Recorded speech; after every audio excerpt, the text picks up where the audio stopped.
The ugly body language of the hypocrite.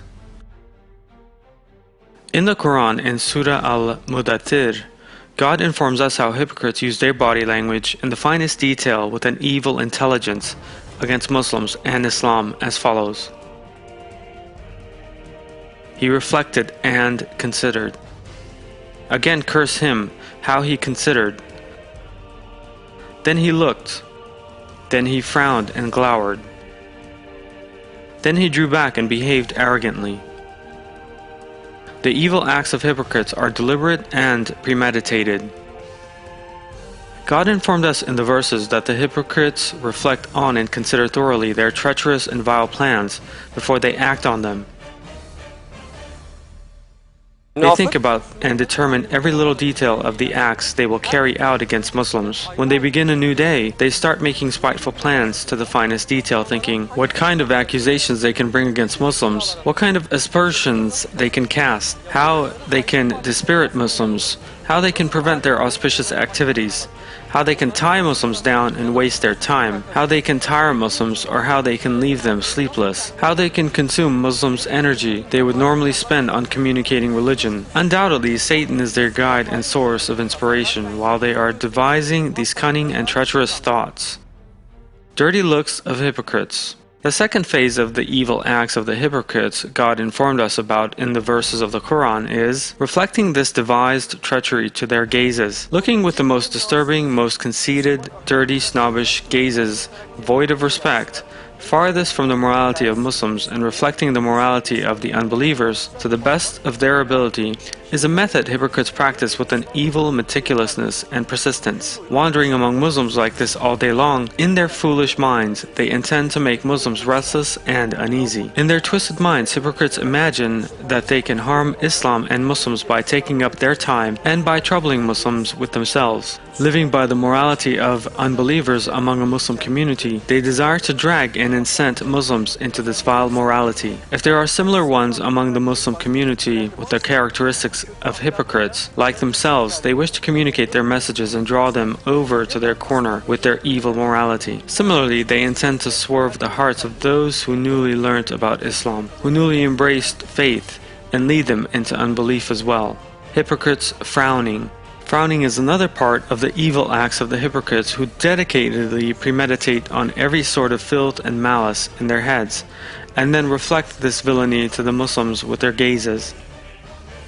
As is known, frowning is an act used among commoners specifically to give negative messages. Indeed, the very definition of scowling is to wrinkle or contract the brow as an expression of anger or disapproval. Naturally, one might also contract his or her brow as an ordinary and humane response under normal conditions.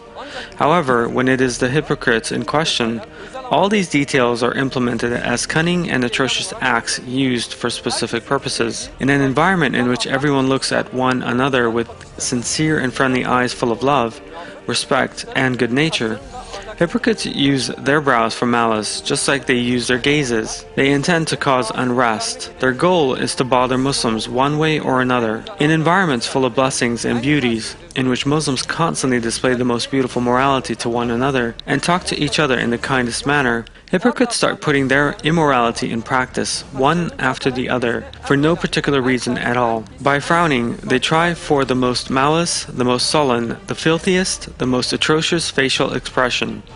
Hypocrite is glowering. Glowering is defined as the next move of the hypocrite in the verse. As is known by everyone, the human face is an organ used to display a very rich variety of meaning by the use of numerous expressions. Most of the time we understand the feelings and thought, the mood and the intentions of the people across us, merely with their facial expressions, without them talking. Similarly, we can recognize the act one is attempting to do without any verbal confirmation, simply by observing the variety of their facial expressions. The hypocrites use this extensive means to the fullest to perform their evil acts. Hypocrites who know how, when, and what kind of a message would be given to the other party when they assume a certain expression, use this weapon in the most powerful manner at every moment of the day. This is very diabolically exciting for those hypocrites who know very well how disturbing such an ugly facial expression would be for Muslims, whose lives are based on an immaculate morality and honesty. They would thus use their faces in the ugliest and most blatant way possible, both to continue living the morality of unbelief that they yearn for and to obtain every interest they want to acquire. When something they like is not done instantly, when events do not take place as their interests demand, when they want to draw attention to themselves and to become the center of attention, when they want to create unrest and disturb Muslims, or when they want to take revenge from someone, they instantly glower and give their faces the filthiest expression they could master. In this way, in their twisted minds, they make sure that Muslims show interest in them, show them compassion, love, respect, and mercy as a necessity of their beautiful morality and superior conscience, and try to do what they demand simply to make them happy. As a result of this act in their twisted minds, they make sure they have the opportunity to benefit from the material and spiritual means Muslims possess even better. They thus ensure that they are treated exactly the way they want to be treated in the future, simply to prevent their sullenness, their causing unease, and making Muslims perturbed and bothered. However, there is something they have forgotten, and that is the fact that Muslims' understanding of love and mercy would be based on the Quran. Muslims would not assume a certain expected attitude towards someone simply to please that person. Such an attitude or an act would be assumed only if it complies with the good pleasure of God and the Quranic morality. Consequently, while devising these plans, hypocrites ignore this significant characteristic of Muslims.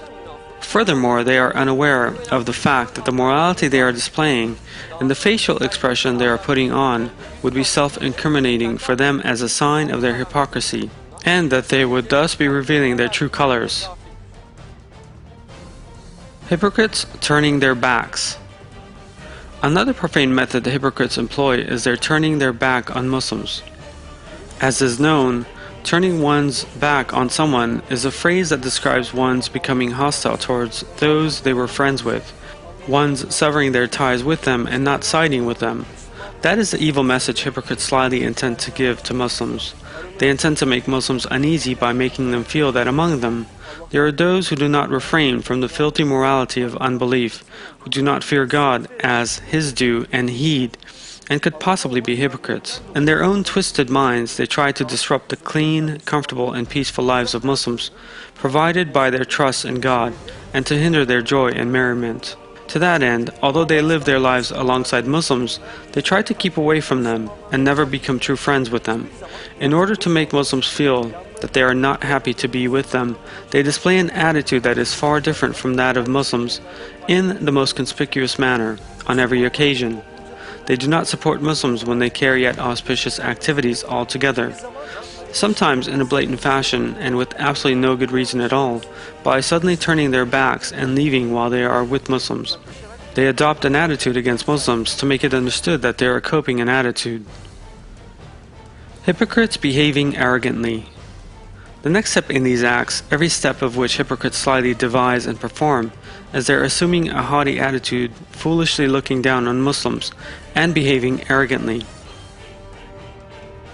With their gazes, their speech, with the tone of voice they use, and furthermore with their gestures, they intend to make their claim of superiority be felt by those around them to the best of their ability. They try to prove to Muslims in their twisted, feeble minds that they do not value them, that they do not respect them, that they look down on them, and that they do not care about their opinions or words. In their foolish minds, they believe that Muslims are naive, and that they themselves have amazing intelligence, wisdom, and talent. They respond to every auspicious word they are told with haughtiness, snobbery, and insolence. They respond with a smart mouth and rudeness. They try to emphasize their insolence in the most exaggerated way. These constitute a part of the vicious plan of the hypocrites.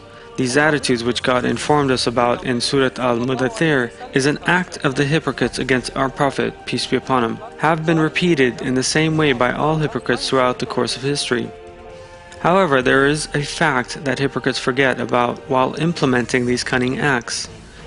God would never deem hypocrites successful, and would never let these sick-minded people harm Islam and Muslims. In their treacherous and vile world, hypocrites would be spiritually suffocated in the plots they have devised, the traps they have laid. The cunning tricks they have played would turn their lives into a horrific plague, both in this world and in the hereafter. Hypocrites who are unable to find peace in the immaculate, radiant life that Muslims present them, and who imagine that they will find happiness as they approach unbelief, would instead gradually be dragged into a bigger unhappiness. And in the hereafter they will experience a grave torment, along with their close friend, the Satan, and live in regret and pain for all eternity.